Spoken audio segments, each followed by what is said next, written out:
നമസ്കാരം. സ്ഥാനാർബുദത്തിനുള്ള ചികിത്സാ മാർഗങ്ങളെക്കുറിച്ചാണ് hello doctor ഇന്ന് സംസാരിക്കുന്നത്. ബ്രസ്റ്റ് ക്യാൻസർ സർജറിയെക്കുറിച്ച് സംസാരിക്കുന്നതിനായി ഇന്ന് നമുക്കൊപ്പം ചേരുന്നത് ഡോക്ടർ അബ്രഹാം നിബി ഫ്രാൻസിസ് ആണ്. കോട്ടയം പാമ്പാടി ഗവൺമെന്റ് താലൂക്ക് ആശുപത്രിയിലെ ജനറൽ ആൻഡ് ലാപ്രോസ്കോപ്പിക് സർജനാണ് ഡോക്ടർ. ഹലോ ഡോക്ടറിലേക്ക് സ്വാഗതം. ഡോക്ടർ, ആദ്യം തന്നെ സ്ഥാനാർബുദം വരാനുള്ള പൊതുവായ കാരണങ്ങൾ എന്തെല്ലാമാണ്? ആർക്കൊക്കെയാണ് ഇത് വരാനുള്ള സാധ്യത കൂടുതൽ? സ്ഥാനാർബുദം പൊതുവായി കാണുന്നത് 50 വയസ്സിന് മുകളിലേക്കുള്ള സ്ത്രീകളിലാണ് കാണുന്നത്. സ്ത്രീകളിൽ സ്ഥാനാർബുദം കൂടാനായിട്ടുള്ള കാരണം സ്ത്രീജന്യ ഹോർമോണായ ഈസ്ട്രജൻ്റെ പ്രസൻസ് തന്നെയാണ്. അപ്പം 50 വയസ്സായ മുകളിൽ പ്രായമുള്ള സ്ത്രീകളിൽ സ്ഥാനാർബുദത്തിൻ്റെ ചാൻസ് വളരെ കൂടുതലാണ്. അതുപോലെ തന്നെ കുടുംബത്തിൽ ആർക്കെങ്കിലും സ്ഥാനാർബുദത്തിൻ്റെ ഒരു ഹിസ്റ്ററി ഉണ്ടായിട്ടുണ്ടെങ്കിൽ, അമ്മയ്ക്കോ സഹോദരങ്ങൾക്ക് ആർക്കെങ്കിലും സ്ഥാനാർബുദം ഉണ്ടായിട്ടുണ്ടെങ്കിൽ ആ കുടുംബത്തിലുള്ള മറ്റ് സ്ത്രീകൾക്കും സ്ഥാനാർബുദം ഉണ്ടാകാനായിട്ടുള്ള സാധ്യതകൾ കൂടുതലാണ്. അതുപോലെ തന്നെ മുലയൂട്ടാതിരിക്കുന്ന ഒരവസ്ഥ ഉണ്ടാവുക, പ്രസവിക്കാത്ത സ്ത്രീകളിൽ സ്ഥാനാർബുദത്തിനുള്ള സാധ്യതകൾ കൂടുതലാണ്. അമിത വണ്ണമുള്ളവരിലും വ്യായാമമില്ലാത്തവരിലും കൊഴുപ്പടങ്ങിയിട്ടുള്ള ഭക്ഷണങ്ങൾ കൂടുതലായിട്ട് കഴിക്കുന്നവർക്കുമൊക്കെ സ്ഥാനാർബുദം ഉണ്ടാകാനായിട്ടുള്ള സാധ്യതകൾ കൂടുതലാണ്. ഡോക്ടർ, സ്ഥാനാർബുദം എങ്ങനെ തടയാം? ഏത് പ്രായം മുതൽ ശ്രദ്ധിച്ചു തുടങ്ങണം? സ്ഥാനാർബുദം ഏറ്റവും കൂടുതലായിട്ട് കണ്ടുവരുന്ന 50 വയസ്സിൽ മുകളിലേക്കാണെങ്കിലും ഒരു 20 വയസ്സ് തൊട്ട് സ്ത്രീകൾ സ്ഥാനാർബുദം ഉണ്ടോ എന്നുള്ളത് പരിശോധിക്കേണ്ടതാണ്. അതിനായിട്ട് 20 വയസ്സിന് മുകളിലുള്ള എല്ലാ സ്ത്രീകളും യുവതികളും സ്വന്തമായിട്ടൊരു ക്ലിനിക്കൽ ബ്രസ്റ്റ് എക്സാമിനേഷൻ ചെയ്യേണ്ടത് വളരെ അത്യാവശ്യമാണ്. സെൽഫ് ബ്രസ്റ്റ് എക്സാമിനേഷൻ ചെയ്യാനായിട്ട് അവർ ചെയ്യേണ്ട കാര്യം എന്ന് പറഞ്ഞാൽ, ആർത്തവം ഉണ്ടായി 7 ദിവസം തൊട്ട് 10 ദിവസത്തിനുള്ളിൽ സ്വന്തം കൈകൊണ്ട് തന്നെ ഒരു കണ്ണാടിയുടെ മുന്നിൽ നിന്ന് അവരുടെ സ്തനങ്ങൾ, 2 സ്തനങ്ങളും കക്ഷങ്ങളും പരിശോധിച്ച് നോക്കുക എന്നുള്ളതാണ് ഏറ്റവും ആദ്യത്തെ പടി. അങ്ങനെ ചെയ്യുമ്പോൾ എന്തെങ്കിലും അതിലൊരു തടിപ്പ് കാണുന്നു, അല്ലെങ്കിൽ നിപ്പിളിൽ എന്തെങ്കിലും ഒരു വ്യത്യാസങ്ങൾ കാണുന്നു, നിപ്പിളിൽ നിന്ന് എന്തെങ്കിലും തരത്തിലുള്ള സ്രവങ്ങൾ പുറത്തേക്ക് വരുന്നു തുടങ്ങിയ സാഹചര്യങ്ങളിൽ ഉടൻ തന്നെ ഒരു ഡോക്ടറെ കൺസൾട്ട് ചെയ്ത് അതിന് വേണ്ട പരിശോധനകൾ ചെയ്യുക എന്നുള്ളതാണ് ഏറ്റവും ആദ്യത്തെ കാര്യം. പിന്നെ സ്ഥാനാർബുദം എങ്ങനെ പ്രതിരോധിക്കാം എന്നുള്ളതാണെന്നുണ്ടെങ്കിൽ നമുക്ക് ചെയ്യാൻ പറ്റുന്നത് ആരോഗ്യകരമായൊരു ജീവിതശൈലി പിന്തുടരുക എന്നുള്ളതാണ് ഏറ്റവും ആദ്യത്തെ കാര്യം. അതായത് വ്യായാമം ശീലമാക്കുക, കൊഴുപ്പ് കുറഞ്ഞിട്ടുള്ള ഭക്ഷണങ്ങൾ ശീലമാക്കുക, അതുപോലെ ധാരാളം നാരുകൾ അടങ്ങിയിട്ടുള്ളതും ഉള്ള ഭക്ഷണങ്ങളും പഴങ്ങളും കൂടുതലായിട്ട് കഴിക്കുക. ഈ കാര്യങ്ങൾ നമുക്ക് സ്ഥാനാർബുദത്തെ ഒരു പരിധിവരെ തടഞ്ഞു നിർത്താനായിട്ട് സഹായിക്കും. അതുപോലെ മുലയൂട്ടൽ സ്ഥാനാർബുദത്തെ പ്രതിരോധിക്കാനായിട്ടുള്ളൊരു വളരെ നല്ല മാർഗ്ഗമാണ്. അപ്പോൾ സ്ത്രീകൾ മുലയൂട്ടലിനെ എത്രയും കൂടുതലായിട്ട് നമ്മൾ പ്രോത്സാഹിപ്പിക്കേണ്ടതിൻ്റെ ഒരു കാരണവും ഈ സ്ഥാനാർബുദത്തിനെ പ്രതിരോധിക്കാനുള്ള അതിൻ്റെ ഒരു കഴിവാണ്. ഡോക്ടർ, ഇതിൻ്റെ ലക്ഷണങ്ങൾ പറഞ്ഞല്ലോ, അതിൻ്റെ പരിശോധന എങ്ങനെയാണ് ഡോക്ടർ? ഞാൻ ആദ്യമേ തന്നെ പറഞ്ഞല്ലോ, അതിൻ്റെ സെൽഫ് ബ്രസ്റ്റ് എക്സാമിനേഷൻ, അതായത് സ്ത്രീകൾ സ്വയമേ ഒരു ബ്രസ്റ്റ് എക്സാമിനേഷൻ ചെയ്ത് കഴിയുമ്പോൾ അവർ ചിലപ്പോൾ കണ്ടെത്തുന്ന ചില കാര്യങ്ങൾ, അതായത് പൊതുവേ കാണുന്ന ലക്ഷണങ്ങൾ സ്തനത്തിലോ കക്ഷത്തിലോ ചെറിയ മുഴകളായിട്ട് ഉണ്ടാകാം, മുഴകൾ ശ്രദ്ധയിൽപ്പെടാം. അതുപോലെ തൊലിപ്പുറത്തുണ്ടാകുന്ന വ്യത്യാസങ്ങൾ, ചില ആളുകളിൽ ഈ ഓറഞ്ചിൻ്റെ തൊലി പോലെ തൊലിപ്പുറത്ത് ചെറിയ കുത്തുകൾ വീഴുക, തൊലിപ്പുറത്ത് ചെറിയ വ്രണങ്ങൾ ഉണ്ടാവുക, ചെറിയ മുഴകൾ തൊലിപ്പുറത്ത് കാണുക, അതുപോലെ മുലക്കണ്ണിൽ നിന്ന് എന്തെങ്കിലും തരത്തിലുള്ള സ്രവങ്ങൾ പാലല്ലാതെ, ഇപ്പോൾ ചിലപ്പോൾ രക്തമയമുള്ളതോ അല്ലെങ്കിൽ പച്ച നിറത്തിലുള്ളതോ നിറം മാറിയിട്ടുള്ളതായിട്ടുള്ള സ്രവങ്ങൾ മുലക്കണ്ണിൽ നിന്നുണ്ടാകാം. ഇതെല്ലാമാണ് പ്രധാനമായിട്ടും സ്ഥാനാർബുദത്തിൻ്റെ ലക്ഷണങ്ങളായിട്ട് കാണുന്നത്. ഇത്തരം എന്തെങ്കിലും ഒരു ലക്ഷണങ്ങൾ ശ്രദ്ധയിൽപ്പെട്ട് കഴിഞ്ഞാൽ ഒരു ഡോക്ടറെ സമീപിച്ച് ഡോക്ടറിൻ്റെ നേതൃത്വത്തിൽ ഒരു പരിശോധന നടത്തേണ്ടതാണ്. അതിന് ക്ലിനിക്കൽ ബ്രസ്റ്റ് എക്സാമിനേഷൻ എന്ന് പറയും. ആ ക്ലിനിക്കൽ ബ്രസ്റ്റ് എക്സാമിനേഷൻ ചെയ്ത് ഡോക്ടർ നോക്കി മുഴയോ ഉണ്ടോ ഇല്ലയോ എന്നുള്ളത് ഡോക്ടറിന് പരിശോധനയിലൂടെ മനസ്സിലായതിന് ശേഷം പിന്നീട് ചെയ്യേണ്ടത് അതിൻ്റെ ഒരു സ്കാനിങ് പരിശോധനയാണ്. സ്കാനിങ് പൊതുവേ 2 തരത്തിൽ ചെയ്യാറുണ്ട്. ഒന്ന് അൾട്രാസൗണ്ട് സ്കാനിങ് ചെയ്യാറുണ്ട്, അതുപോലെ തന്നെ മാമോഗ്രാം പരിശോധനയുണ്ട്. യുവതികളിലാണ്, അതായത് ഒരു 40 വയസ്സിന് താഴെയുള്ള യുവതികളിലാണ് പൊതുവേ അൾട്രാസൗണ്ട് സ്കാനിങ് ചെയ്യുന്നത്. ഒരു 40 വയസ്സിന് മുകളിലേക്കുള്ള യുവതികളിലാണ് ഇതുപോലെ ഒരു ലക്ഷണങ്ങൾ കാണുന്നുണ്ടെങ്കിൽ മാമോഗ്രാം പരിശോധനയാണ് പൊതുവേ അവലംബിക്കാറുള്ളത്. അതിൽ കാണുന്ന മുഴകളുടെ രീതിയും കാര്യങ്ങളും അനുസരിച്ചാണ് ബാക്കി പിന്നെ മുന്നോട്ടുള്ള പരിശോധനകളും കാര്യങ്ങളും ചെയ്യുന്നത്.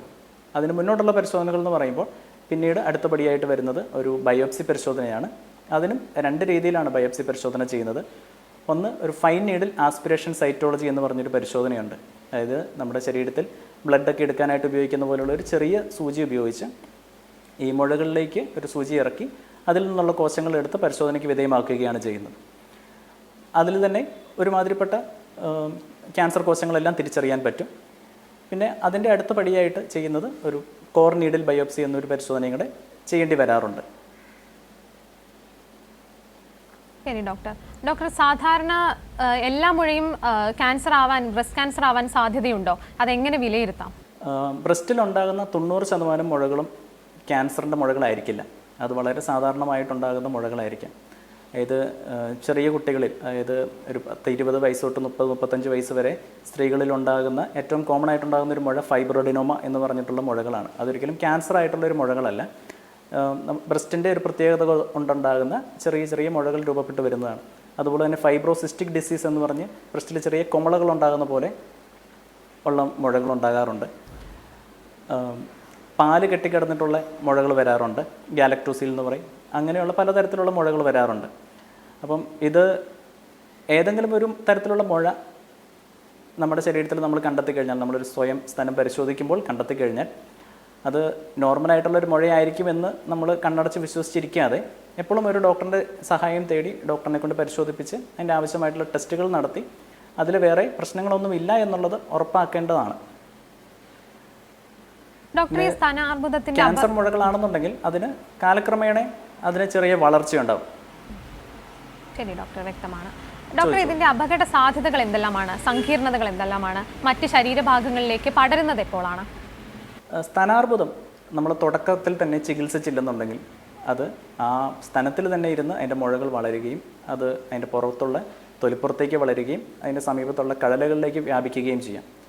അതുപോലെ തന്നെ ഒരു പരിധി കഴിഞ്ഞു കഴിഞ്ഞാൽ ഈ കഴലുകളിൽ നിന്നും ഇത് നമ്മുടെ ശരീരത്തിൻ്റെ മറ്റ് അവയവങ്ങളിലേക്ക്, തലച്ചോറിലേക്കും എല്ലുകളിലേക്കും കരളിലേക്കും ഒക്കെ ഈ അർബുദ കോശങ്ങൾ വ്യാപിക്കാനിടയുണ്ട്.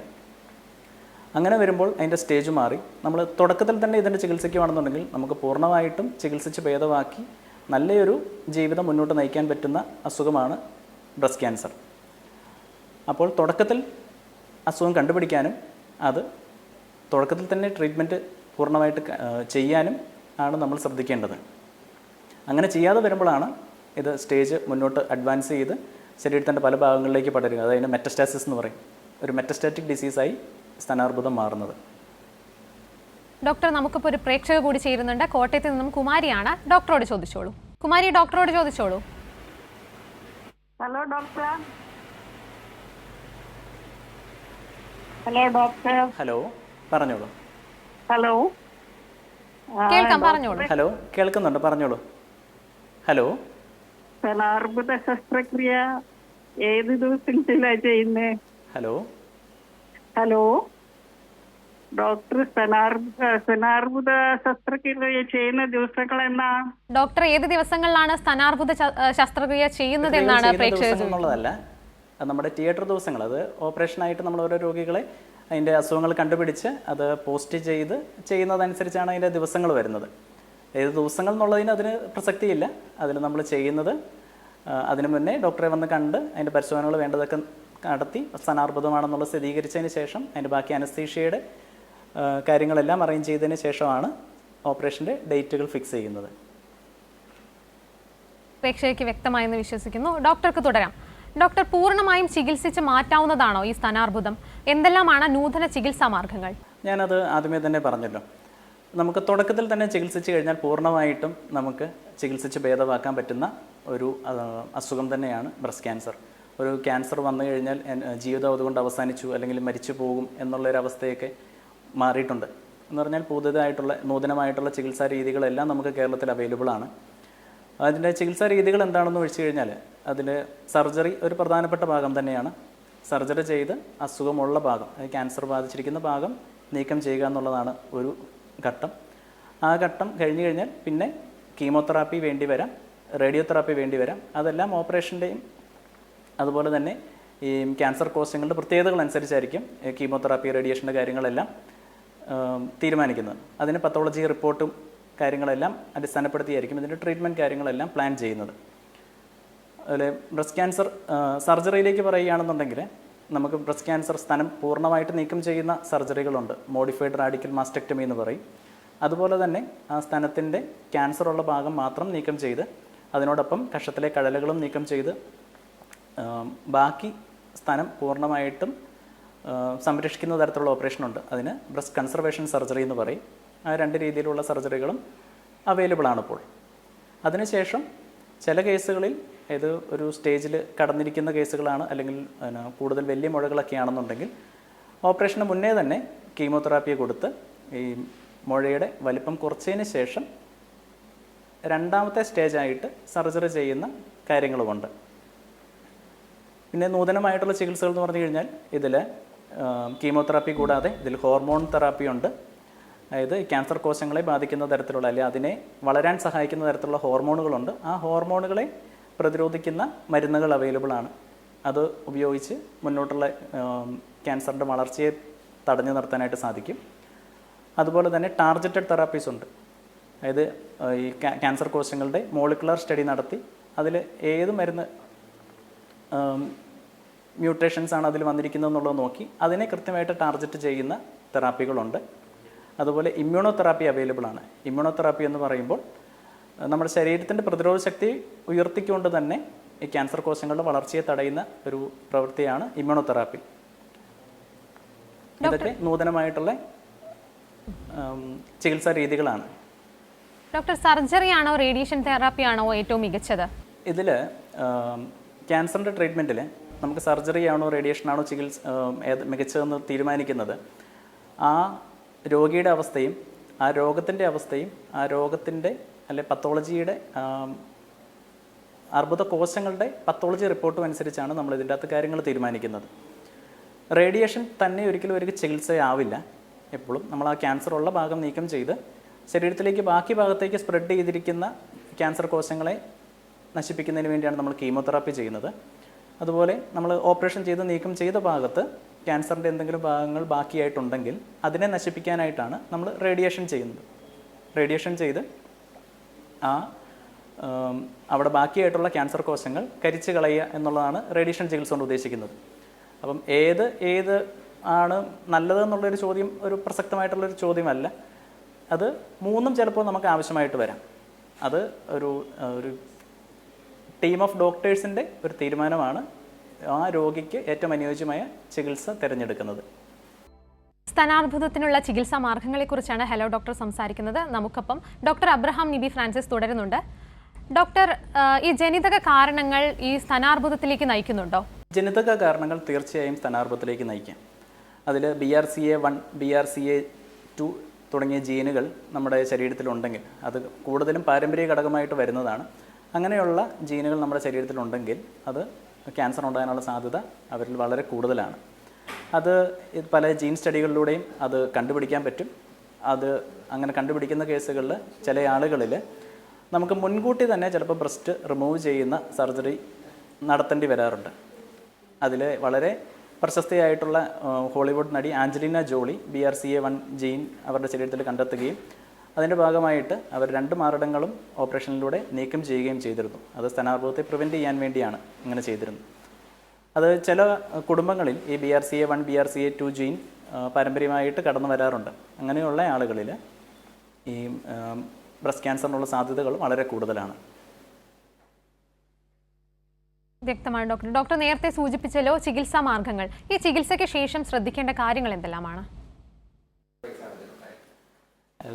ഓപ്പറേഷന് ശേഷം ഏറ്റവും കൂടുതലായിട്ട് ആളുകൾക്ക് ബുദ്ധിമുട്ട് ഉണ്ടാകുന്നത് ആ ചെയ്ത വശത്ത് കൈകളിൽ നീരുണ്ടാവുക, അതായത് ലിംഫെഡിമ ഉണ്ടാകുക എന്നുള്ളൊരു അവസ്ഥയാണ്.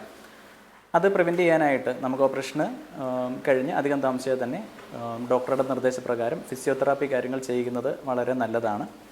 അതുപോലെ ചില ആളുകൾക്ക് കയ്യിൽ ഉറ പോലെ ഇടാനായിട്ട് ഡോക്ടർ ആവശ്യപ്പെടാറുണ്ട്. സ്റ്റോക്കിങ്സ് ഉപയോഗിക്കാമെന്ന് പറയും.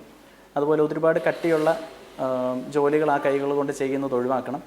ആ കൈകളിൽ പിന്നീട് തുടർച്ചയായിട്ട് എന്തെങ്കിലും ഇഞ്ചക്ഷനുകൾ എടുക്കുന്നതോ ബ്ലഡ് എടുക്കുന്നതോ കാര്യങ്ങൾ ഒഴിവാക്കേണ്ടതാണ്. പിന്നെ ഓപ്പറേഷൻ കഴിഞ്ഞാലും അതിൻ്റെ ബാക്കി കീമോതെറാപ്പി, റേഡിയേഷൻ ചികിത്സകൾ ഡോക്ടറോട് സംസാരിച്ച് അതിൻ്റെ ആവശ്യമായിട്ടുള്ള ട്രീറ്റ്മെൻറ്റുകൾ പൂർണ്ണമായിട്ടും കംപ്ലീറ്റ് ചെയ്യുക. ആ ട്രീറ്റ്മെൻറ്റുകൾ കംപ്ലീറ്റ് ആയതിനു ശേഷം പിന്നീട് നമ്മൾ ചെയ്യേണ്ടത് കൃത്യമായ ഇടവേളകളിൽ ഡോക്ടറിൻ്റെ സമീപം ചെന്ന് അതിൻ്റെ ഫോളോ അപ്പ് നടത്തുക എന്നുള്ളത് വളരെ പ്രധാനമാണ്. നമ്മളിപ്പോൾ ഒരു 3 മാസം കൊണ്ട് അല്ലെങ്കിൽ 6 മാസം കൊണ്ട് ഇതിന് കീമോതെറാപ്പി കഴിഞ്ഞു, റേഡിയേഷനും എല്ലാം കഴിഞ്ഞു, ഇനിയിപ്പോൾ എനിക്കൊരു കുഴപ്പവുമില്ല,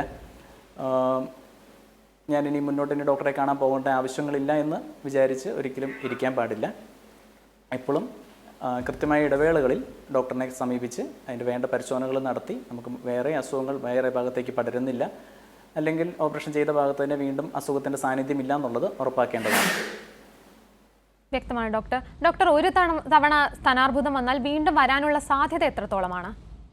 ഒരു തവണ സ്ഥാനാർബുദം വന്ന രോഗികൾക്ക് വീണ്ടും സ്ഥാനാർബുദം ഉണ്ടാകാം. അത് രണ്ട് തരത്തിൽ വരാം. ചിലപ്പോൾ നമ്മൾ ഓപ്പറേഷൻ ചെയ്ത ഒരു ഭാഗത്ത് തന്നെ വീണ്ടും സ്ഥാനാർബുദം ഉണ്ടാകാനായിട്ടുള്ള സാധ്യതകളുണ്ട്.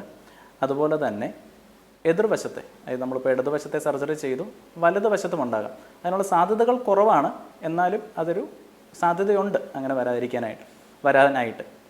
അതിന് നമ്മൾ ഓപ്പറേഷൻ കഴിഞ്ഞാലും നമ്മുടെ നോർമലായിരിക്കുന്ന വശത്തും കൃത്യമായിട്ടുള്ള ഇടവേളകളിൽ സ്വയം പരിശോധന നടത്തി നോക്കി എന്തെങ്കിലും തടുപ്പുകളോ രോഗലക്ഷണങ്ങളോ കണ്ടു കഴിഞ്ഞാൽ ഡോക്ടറെ സമീപിച്ച് അതിൻ്റെ ബാക്കി പരിശോധനകൾ നടത്തി നോക്കേണ്ടത് വളരെ അത്യാവശ്യമാണ്.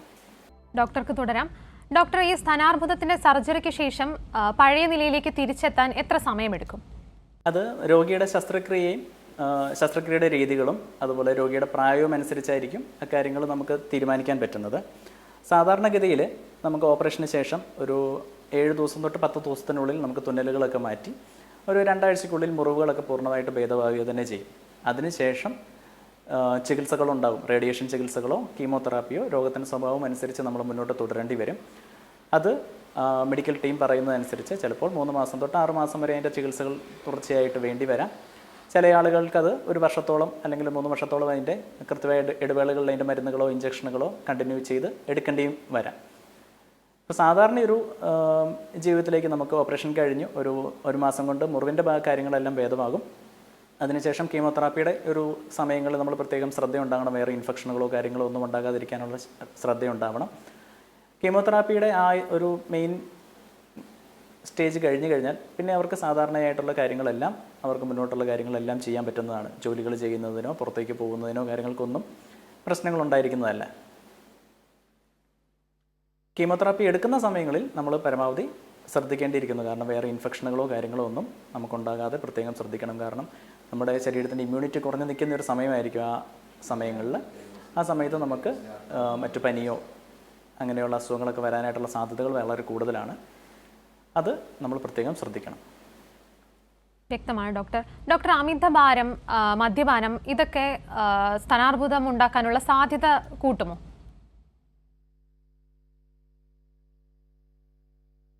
തീർച്ചയായും അമിതഭാരം സ്ഥാനാർബുദം ഉണ്ടാക്കാനായിട്ടുള്ള സാധ്യതകൾ വളരെയധികം കൂട്ടും. അതുപോലെ തന്നെ ആരോഗ്യകരമല്ലാത്ത ജീവിതശൈലി, അതായത് കൂടുതൽ കൊഴുപ്പടങ്ങിയിട്ടുള്ള ഭക്ഷണങ്ങൾ കഴിക്കുക, വ്യായാമമില്ലാതിരിക്കുക, ഇത് രണ്ടും നമുക്ക് അമിതഭാരം ഉണ്ടാക്കുകയും ചെയ്യും. അതോടൊപ്പം തന്നെ അത് സ്ഥാനാർബുദത്തിനുള്ള സാധ്യതകൾ വളരെയധികം കൂട്ടുകയും ചെയ്യും. മദ്യപാനവും അതുപോലെ തന്നെ സ്ഥാനാർബുദത്തിനുള്ള സാധ്യതകൾ വളരെയധികം കൂട്ടാറുണ്ട്. ഡോക്ടർ, നമ്മുടെ മെഡിക്കൽ കോളേജുകളിൽ ലഭ്യമായിട്ടുള്ള നൂതന ചികിത്സാ സംവിധാനങ്ങൾ എന്തെല്ലാമാണ്? സംസ്ഥാന സർക്കാർ തലത്തിലുള്ള പരിശോധനാ സംവിധാനങ്ങളും ചികിത്സാ സൗകര്യങ്ങളും എന്തെല്ലാമാണ്? നമ്മുടെ കേരളത്തിലെ നമ്മുടെ സർക്കാർ സംവിധാനങ്ങളിൽ ബ്രസ്റ്റ് ക്യാൻസർ സർജറിക്കും അതിൻ്റെ പരിശോധനകൾക്കും സർജറിക്കും തുടർ ചികിത്സകൾക്കുമുള്ള എല്ലാ സജ്ജീകരണങ്ങളും ഇപ്പോൾ ലഭ്യമാണ്. പ്രധാനപ്പെട്ട ജില്ലാ ജനറൽ ഹോസ്പിറ്റലുകളിലും മെഡിക്കൽ കോളേജുകളിലും ഇതിൻ്റെ മാമോഗ്രാം പരിശോധനകൾ തുടങ്ങി ഇതിൻ്റെ ബയോപ്സി പരിശോധനകൾ നടത്താനായിട്ടുള്ള സംവിധാനങ്ങൾ, ഓപ്പറേഷന് വേണ്ടിയുള്ള സംവിധാനങ്ങൾ, ഓപ്പറേഷനിൽ തന്നെ അതിൻ്റെ നൂതനമായിട്ടുള്ള ഓങ്കോപ്ലാസ്റ്റിക് സർജറി വരെ മെഡിക്കൽ കോളേജുകളിൽ ചെയ്യാനായിട്ടുള്ള സംവിധാനങ്ങളുണ്ട്. അതിനുശേഷം അതിൻ്റെ chemotherapy, radiation, targeted therapy, hormone therapy, immunotherapy തുടങ്ങിയ നൂതന ചികിത്സാ സംവിധാനങ്ങളെല്ലാം തന്നെ മെഡിക്കൽ കോളേജുകളിൽ ലഭ്യമാണ്. ശരി ഡോക്ടർ. ഡോക്ടർ, നമുക്കിപ്പോൾ ഒരു പ്രേക്ഷക കൂടി ചേരുന്നുണ്ട്. ചെന്നൈയിൽ നിന്നും ദിവ്യയാണ്. ദിവ്യ, ഡോക്ടറോട് ചോദിച്ചോളൂ. Sir, good morning sir. Hello, good morning. Sir, ഞാൻ ഗുഡ് മോർണിംഗ്, പറഞ്ഞോളൂ, കേൾക്കുന്നുണ്ട് സർ. 5 വർഷമായി എനിക്ക് വന്നിട്ട്. അത് ട്രിപ്പിൾ നെഗറ്റീവ്, മെറ്റാസ്റ്റിക് വർക്കപ്പ് നെഗറ്റീവ്, അങ്ങനെയാണ് വന്നിട്ടുള്ളത്. ഇപ്പം 5 വർഷമായി ഞാൻ ട്രീറ്റ്മെന്റ് എടുത്തുകൊണ്ടിരിക്കുന്നത്. അതിനോട് സംബന്ധിച്ചിട്ടുള്ള ഇന്നും വരാനുള്ള സാധ്യത കൂടുതലാണോ കുറവാണോ എന്നുള്ള ചോദിക്കാൻ വേണ്ടിയിട്ടാണ് സാറിനെ വിളിച്ചത്. സാധാരണഗതിയിൽ നമുക്ക് ക്യാൻസർ ഉണ്ടായി അതിൻ്റെ ട്രീറ്റ്മെൻറ്റ് കഴിഞ്ഞ് കഴിഞ്ഞാൽ 5 വർഷത്തിനുള്ളിലാണ് ഏറ്റവും കൂടുതലായിട്ട് നമുക്കതിൽ റിക്കറൻസ് ഉണ്ടാകുക. വീണ്ടും ഒരു തവണയും കൂടെ ക്യാൻസർ ഉണ്ടാകാനായിട്ടുള്ള സാധ്യതകൾ അല്ലെങ്കിൽ അത് മറ്റ് ശരീരഭാഗത്തേക്ക് പടരാനായിട്ടുള്ള സാധ്യതകൾ കൂടുതലായിട്ട് കാണുന്നത്. ഇപ്പം 5 വർഷം വേറെ ഇതിന് ശേഷം നമുക്ക് റിക്കറൻസുകളൊന്നും ഉണ്ടായില്ല എന്നുണ്ടെങ്കിൽ പിന്നീട് വരാനുള്ള സാധ്യതകൾ കുറവാണ്, വന്നു കൂടായികാന്നില്ല. അപ്പം അതിന് ചെയ്യേണ്ടതെന്ന് പറഞ്ഞു കഴിഞ്ഞാൽ കൃത്യമായിട്ട് നിങ്ങളൊരു ഡോക്ടറിൻ്റെ ഫോളോ അപ്പിലിരിക്കുക, ഡോക്ടർ പറയുന്ന അനുസരിച്ച് കൃത്യമായിട്ട് ഇടവേളകളിൽ പരിശോധനകൾ നടത്തുക എന്നുള്ളതാണ്. അതുപോലെ ബ്രസ്റ്റിലോ എതിർവശത്തെ ബ്രസ്റ്റിലോ എന്തെങ്കിലും തടിപ്പുകളോ രോഗലക്ഷണങ്ങളോ കണ്ടു കഴിഞ്ഞാൽ തീർച്ചയായിട്ടും മടിച്ചു നിൽക്കാതെ അതിൻ്റെ ബാക്കി ചികിത്സകളും പരിശോധനകളും മുന്നോട്ട് നടത്തുകയും ചെയ്യേണ്ടത് വളരെ അത്യാവശ്യമാണ്. ശരി ഡോക്ടർ. സ്ഥാനാർബുദത്തെക്കുറിച്ചുള്ള ചികിത്സാ മാർഗങ്ങളെക്കുറിച്ചാണ് ഹലോ ഡോക്ടർ ഇന്ന് സംസാരിച്ചത്. ബ്രസ്റ്റ് ക്യാൻസർ സർജറിയെക്കുറിച്ച് സംസാരിക്കുന്നതിനായി ഇന്ന് നമുക്കൊപ്പം ചേർന്നത് ഡോക്ടർ അബ്രഹാം നിബി ഫ്രാൻസിസ് ആണ്. കോട്ടയം പാമ്പാടി ഗവൺമെന്റ് താലൂക്ക് ആശുപത്രിയിലെ ജനറൽ ആൻഡ് ലാപ്രോസ്കോപ്പിക് സർജനാണ് ഡോക്ടർ. നന്ദി. ഹലോ ഡോക്ടറിന്റെ ഇന്നത്തെ സമയം ഇവിടെ അവസാനിക്കുന്നു. നമസ്കാരം.